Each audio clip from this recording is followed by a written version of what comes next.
In my previous video about the psychology of game design, I presented flow theory, which I claim is a positive use of psychology both for the player and the developer alike. The player achieves a sense of pride and accomplishment, and the developer hopefully can develop a better designed and well-received game. Psychology is a powerful tool, and developers can use the great power of psychology to give players more engaging experiences. However, that same power can also be used to deceive and trap players. Today we are talking about operant conditioning and how it works, but I wanted to be upfront and emphasize the fact that psychology can be a terrifying force capable of preying on unaware victims. As I go through the video, be aware that operant conditioning can be used deceptively, but also can be a force for good.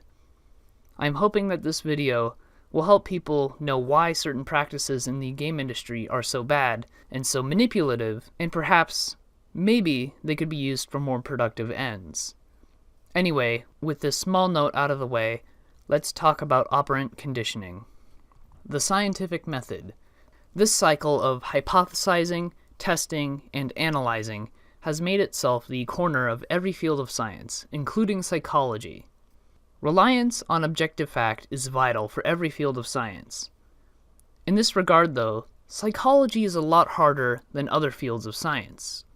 How do you objectively analyze consciousness, especially in the early days before MRI machines and other methods of objectively observing brain behavior?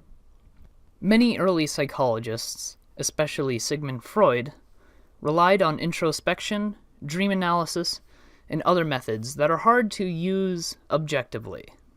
This greatly disturbed John B. Watson, who felt that psychology, like other scientific fields, needed to be held up to the same rigorous standards held by other sciences. Watson felt that psychologists were too obsessed with consciousness, which is unobservable. In 1913, Watson published Psychology as the Behaviorist Views It, which laid out his belief that psychologists shouldn't focus on analyzing feelings or any other internal processes, and should instead study observable behavior, which gives more reproducible results than the other practices of psychologists at the time. And thus, behaviorism was born.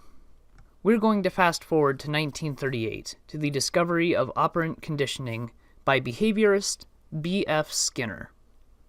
Skinner created a special box that had a button or lever inside of it that was connected to a food pellet dispenser. When Skinner observed the rats that he put in the box, he found that once the rats discovered that pushing the button gave them food, they would modify their behavior and learn to press the button. This is operant conditioning. Put simply, operant conditioning is a method of modifying behavior by reinforcing desired behaviors or punishing undesired behaviors. Skinner identifies three kinds of stimuli, or operants, that are in operant conditioning. Neutral operants are stimuli that do not affect the likelihood that a behavior will be repeated. Reinforcers increase the likelihood that behavior will be repeated in the future. If the rat received food for pressing the button, the food would be reinforcing the behavior. On the other hand, a punisher reduces the likelihood of a behavior repeating. Skinner found that rats who received electric shocks when pushing the lever wouldn't be likely to press the lever again. In this example, the electric shock would be the punisher. Before moving on to applications for games, I want to talk about the difference between negative and positive conditioning. In this context, positive and negative reinforcement doesn't refer to how pleasant an experience is. Instead, positive and negative in the context of operant conditioning refers to the way that behavior is reinforced or punished. A positive operant adds a stimulant when the subject displays a behavior. If the rat pushes a button and receives food, the food would be a positive reinforcer. If a rat presses a button to stop an electrical shock, the electric shock is an example of a negative reinforcer. Punishment works in a similar way. If a rat receives an electric shock when they press a button, the electric shock would be a positive punisher. If the rat had its food taken away when it pressed the button, then the food it lost would be an example of negative punishment. So what does this mean for games? Well, once you know what operant conditioning is, you start seeing it pop up everywhere. In Downwell, if the player collects a lot of gems in a short amount of time, the player is rewarded with increased damage and accuracy, which is a perfect example of positive reinforcement being used to guide behavior into the style of play that the developer finds to be the most interesting and engaging. The player could progress through the game slowly and carefully, calculating their jumps and making sure that they never take a hit, or they could frantically blast through the level, grabbing gems and bopping on enemies to maintain a crazy high combo. Giving a player a reward for an intended behavior will make the player much more likely to repeat that behavior in the future. Negative reinforcement is also used by games. A good example of negative reinforcement can be found in Mario Kart. If a player has ink all over their screen, they can run over a boost pad, which will remove all the ink from the player's screen. Nintendo can push players into using boost pads to remove ink. After experiencing this a couple of times, players will be more likely to use the boost pads to remove ink from the screen, and possibly more likely to use boost pads in general. Video games don't just use reinforcement, however. Punishment is used just as much, if not more so, than reinforcement. But before I bring up some examples of how punishment is used, I wanted to talk about the effectiveness of reinforcement and punishment. While it can work to reduce undesired behaviors, punishment does have a couple of flaws when compared to reinforcement. The first problem with punishment is that it can lead to the punished person building up an aggression against their punisher, in this case, the video game. On the other hand, reinforcement causes a player to feel clever or skilled, which is usually more likely to get the players to play the game how the developer would like them to. The other problem with punishment is that, while it does help to eliminate undesired behaviors, it doesn't necessarily guide the player towards desired behaviors. Reinforcement tells you what to do. Punishment tells you what not to do. With this in mind, let's look at how games use punishment to condition players. Examples of positive punishment are a bit harder to find than negative punishments, but there are a couple of places that positive punishment comes up. Status effects in RPGs might fall into this category. However, the player usually doesn't have many options to preemptively avoid all status effects, so they usually don't lend themselves well to conditioning player behavior. However, in XCOM, if a player takes a lot of damage, they might be given the shaken effect. Unlike many other status effects, the shaken effect is avoidable, provided that you don't let your soldiers take too much damage. Negative punishment is by far the more common of the two forms of punishment. Almost every game uses negative punishment to some extent. A really good example of negative punishment is Cuphead. Studio MDHR conditions their players to dodge attacks by punishing them if they do not dodge in the proper way, which could potentially force the player to restart the entire boss fight. Almost any game with attacks that can be dodged or avoided employ negative punishment to some extent. So these are the kinds of reinforcement that games can use to shape player behavior. However, there is a bit more to operant conditioning. The reward schedule is one of the major ways that developers can change the behavior of a player using operant conditioning. There are two main measures that designers can analyze to see how effective their operants are. These measures are response rate and extinction rate. The response rate measures how frequently the subject performs an action that you're trying to condition. Say, for instance, the frequency of button presses.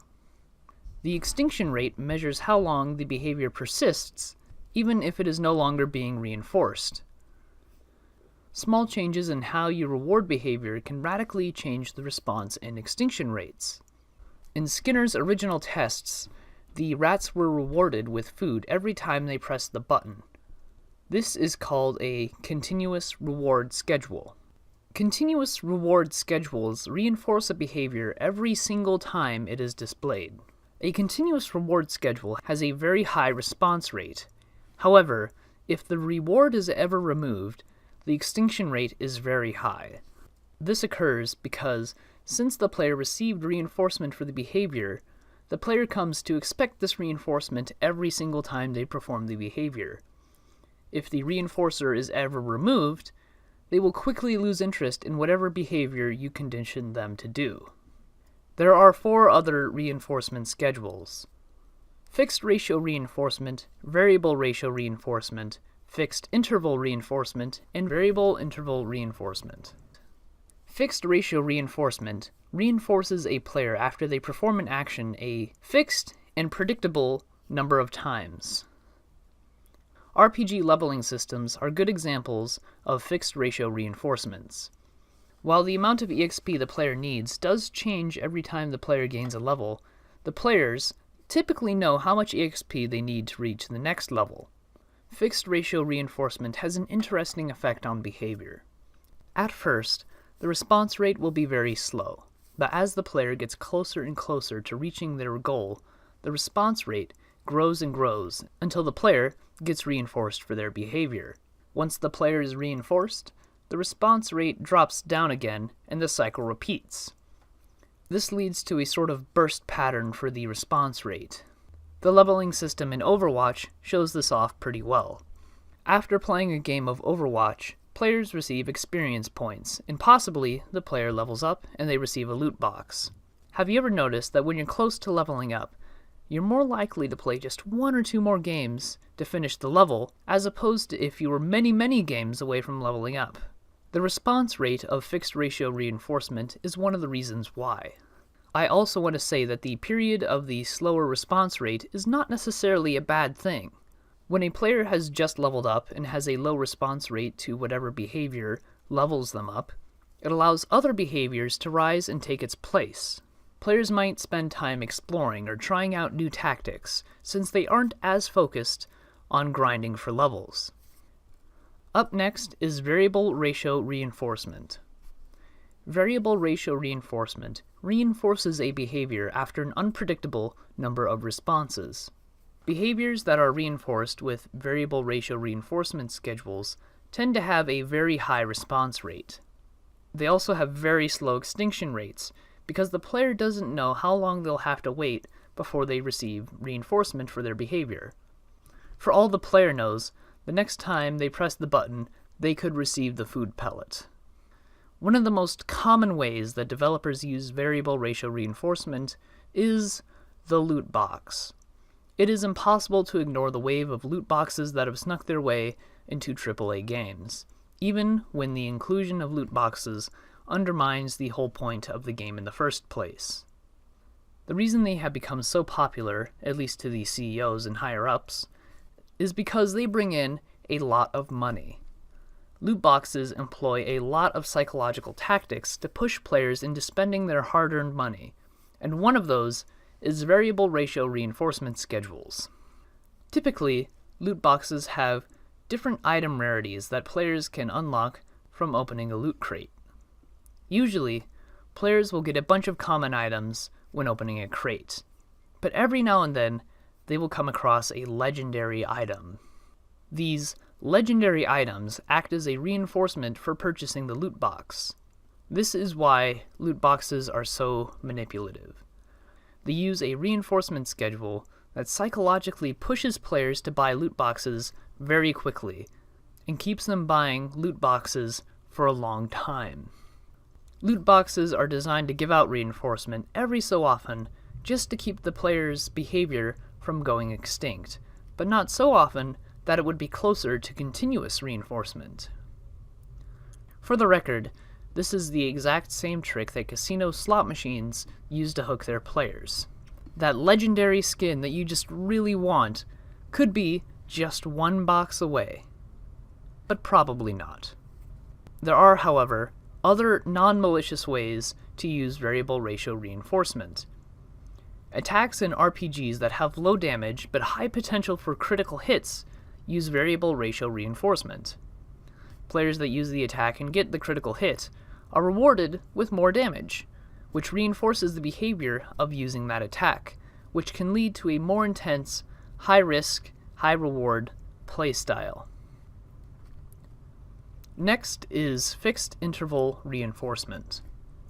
Fixed interval reinforcement reinforces a player after a predictable amount of time, provided they have performed the behavior at least once. This schedule results in a lower response rate when the deadline is far away, but this will again increase as the deadline gets closer. Real-world examples of this would be dentist appointments. People often increase the intensity of their brushing as their dentist appointment gets closer and closer. After their appointment, they might go back to their original brushing level.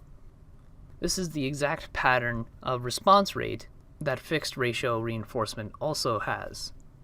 An example of this found in video games would be daily rewards for logging into a game. Have you ever found yourself opening a game that you've lost interest in just to get that daily reward? That is fixed interval reinforcement at work. Finally, there is variable interval reinforcement. Variable interval reinforcement reinforces a behavior provided that behavior was shown at least once within an unpredictable amount of time before resetting. This has a similar result to variable ratio reinforcement.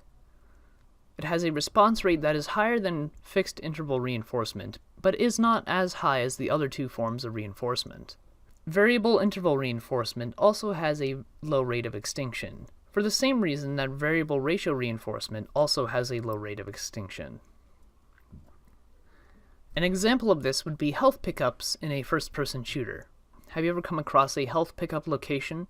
Any moment, a health pickup could appear, but you'll have to wait for it to spawn. You don't know how long this will be. If the player sticks around, their behavior of waiting around for a health pickup is reinforced by the health respawning. These are the 5 reinforcement schedules and how they compare to one another. In review, operant conditioning is a psychological theory of learning developed by behaviorist B.F. Skinner. Operant conditioning can develop desired behaviors either by providing reinforcement for desired behaviors or by punishing unwanted behaviors. Punishment and reinforcement come in 2 forms, positive and negative. Positive adds some stimulus, and negative removes a stimulus.